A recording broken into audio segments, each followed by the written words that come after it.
السلام عليكم ورحمة الله وبركاته. اليوم ندرس علم الصرف. ما هو علم الصرف?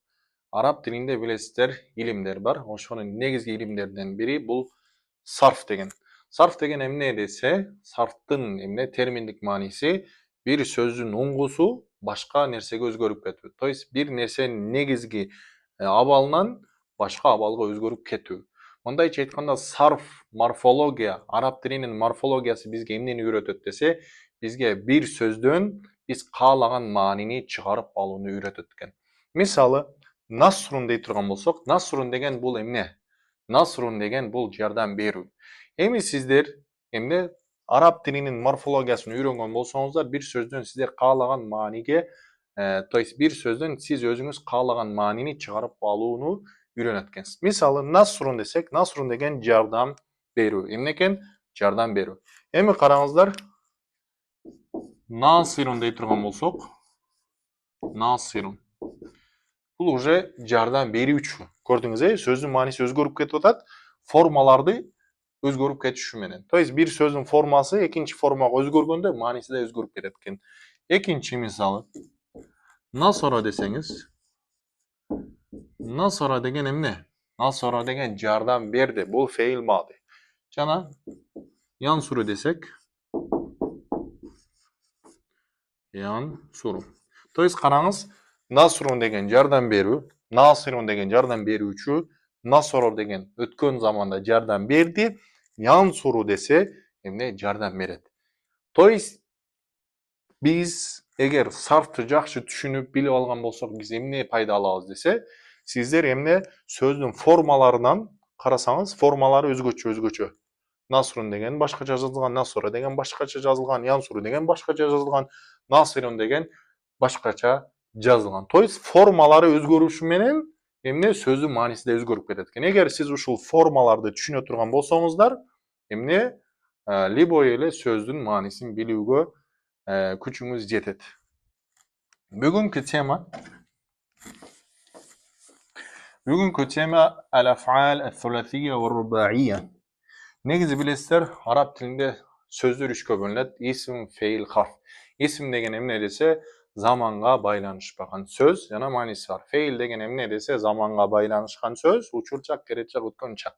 Жана ошол эле учурда эмне этиш деп айтсаңыз деле болот. Же болсо харф деген бул эмне десе, заманга байланышпаган, өз алдынча мааниси жок, жана бир сөзгө кошулганда мааниси чыгып кетет. Эми бүгүнкү негизги бизге тиешелүү нерсе бул феил. Феил деген мисалы катаба десек заманга байланышат. Жазды деген, семиа десек укту, кара десе окуду деген. То есть сөз заманга байланышып атат. Эми көп учурда, то есть эмне морфология ошол этиштерди изилдейт экен. Эми караңыздар, al-af'al al-thulathiyya var-ruba'iyya. Af'al деген эмне десе, бул этиштер, то есть заманга байланышкан сөздөр.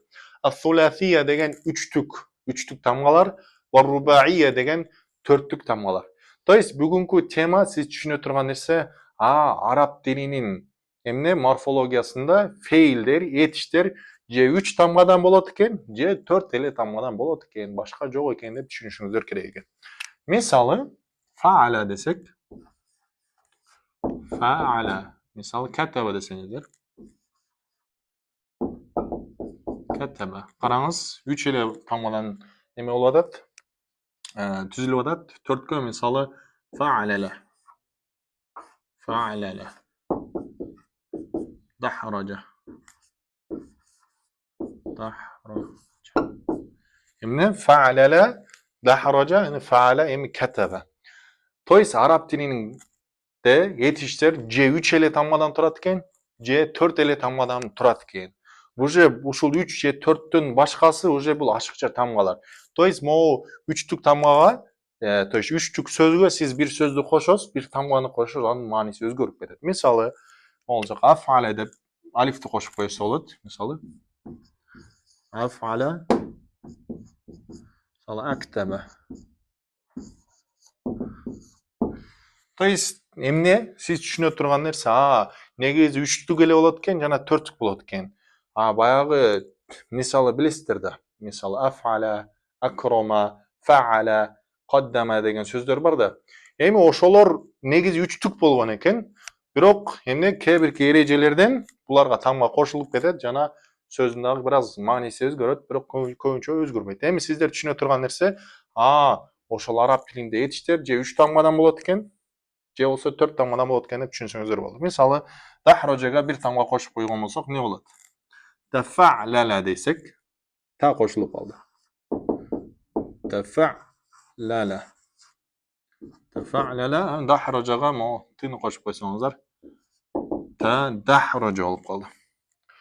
Şol birinci tema bugün emne oldu? Af'al thulathi ve rubai. Toys yetiştir Arap dilinde, Arap dilin gramatikasında, toys morfologiyasında yetiştir je 3 tamga bolatken, je 4 tamga bolatken boldu. Oşol bugünkü tema. Eger uşunu düşüngen bolsoňuz, bul sabak emne düşünüktүү boldu. Kийинки sabaka ötkönde uje эми uşul ele feillerdi biz kayra bölüp ketebiz. Allahu a'lemu bis-savab.